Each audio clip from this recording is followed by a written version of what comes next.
I'm going to give you guys a walkthrough of my big bike. So as you can see, we dent in the tanks. This is so we can do tank wheelies like Capone right here is showing, where you're sitting on the gas tank, legs out, spreader, or we'll do legs over for high chairs. Second, you'll see I have a hole in my rear seat. This is for certain tricks so I can put my foot back here. Back in the day, we didn't have the plate. You just stepped on the soft seat, and it works, but this is just way more stable, so we started doing that. We got the scrape bar, a little titanium square, so for doing a wheelie, throwing a scrape, throwing the sparks, it's always nice. Me, this is one of the key things I've always had, is tail saver. These tail sections aren't really that strong, and doing seat standards where we're standing on our seats, we usually crunch the plastic up and fucking destroy it, so having something metal and solid to stand on is nice.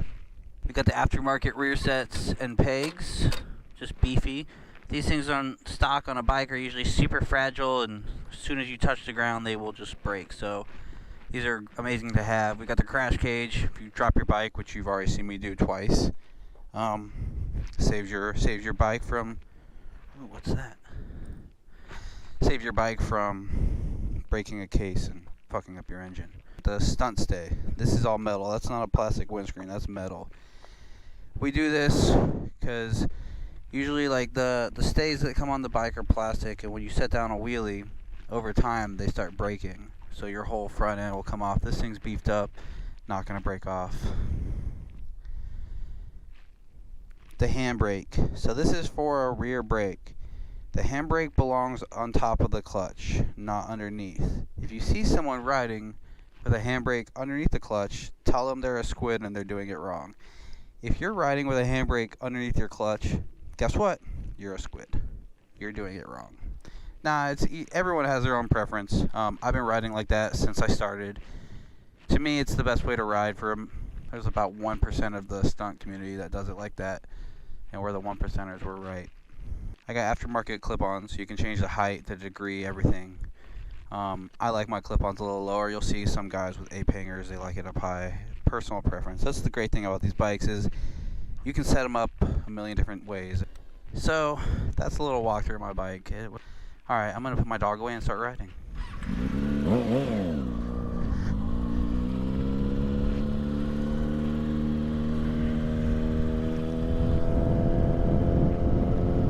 Come on. Place, get up there.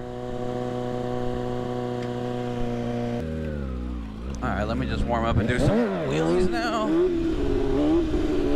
So I haven't rode this bike in a hot minute. I shipped it from California to St. Louis for ROC, and then it was on a nice journey, so I basically hadn't rode it from September. I rode it in ROC in September, and then I didn't get my bike back till the last weekend of October, and then drove straight to Atlanta, so I haven't really got much seat time. When I got here, I did a show with Rodney, which was super fun, but I mean, I rode for 10 minutes, so don't really consider 10 minutes any seat time. I'm stoked to live in Atlanta now and live next to this big ass fucking parking lot. That's pretty amazing. It makes me pretty happy. Alright, let me go for a hand stall. Concentration. Oh! Bike almost stalled out. Alright, one more rotation.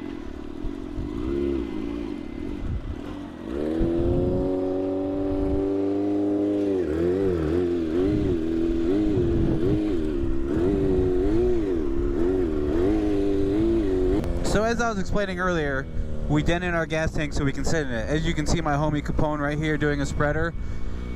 This is one of my favorite tricks. Growing up in St. Louis, watching guys do this, this was always one of my favorite tricks to watch, and it's one of my favorite tricks to do. So I really like to see the leg up extension, lean back. I'm a fan of that. Right now I'm in seat standard. And now I got foot in seat. So earlier we were talking about, I was showing you guys how I got the hole in my rear seat. As you can see right now, my foot's in there. It's a great place. With my feet up here, I get good stabilization, but the more I spread out on my bike like this, and the farther away I get from my bike, the more control I have of it. The closer I get, the more tight I get, it gets unstable. So a lot of my tricks I like to go around stuff, get really close to stuff. So the more control I have on my bike just makes things easier. So I really like this. This is one of my go-tos. If you ever see me circling around an object or a person, I'm usually in this stance with my foot in the back seat and my left foot on the passenger peg. It seems like I just got some of the best control in that position. So this is a GoPro Fusion, one of my favorite cameras to get outside perspective, basically. I'm gonna put this on my helmet, do a couple wheelies to show you guys what this thing can do. That's the extension on it. That's not much. But when you see the video, you'll think there's a camera. You'll basically think there's a drone above me. All right, let's show a spreader fusion style.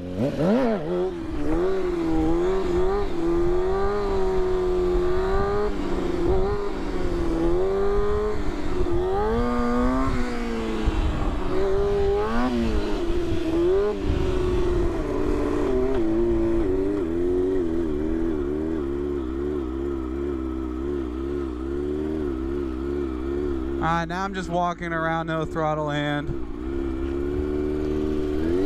So we run our idle pretty high on stunt bikes so we can basically let go of our throttle. It's nice for no throttle hand tricks, it's nice for no hand tricks. And honestly, it just makes a wheelie smoother because there's always that little bit of input in the throttle. Even if you're letting off power, your bike's still giving throttle input. So over time, we learned to ride like this. It's definitely not something, if you don't know how to wheelie or you don't have brake control, definitely not something you want to do, because what's going to happen is the bike's going to basically outpower you and just take off without you. So learning, don't do it. If you got wheelies down, got brake control down, start working on idle. It's one of the first tricks we really, as a stunner, we try to get. We try to get brake control. Well, this is back in the day. I don't know how they do it now, but when I learned how to ride, the first thing I wanted to do was learn how to use the brake, how to save a wheelie using brake. After that, I worked on idle, basically clutching up from a dead stop and walking the bike around. And the way you know that you're definitely doing it is you let off the throttle. Back then I would just kind of do this. I would just hover over the throttle. Now, I mean, I can do whatever. I can walk it. I know I can feel when the bike's about to lose it, just like that, and I just grab the throttle and go again. So the second thing I worked on was, well, I guess that'd be the third. So the third trick I worked on was coasters. When you go in, pull the clutch in, and coast. It's like using brake control for the idle. It's the same thing. You want to barely use brake. So that was number 3.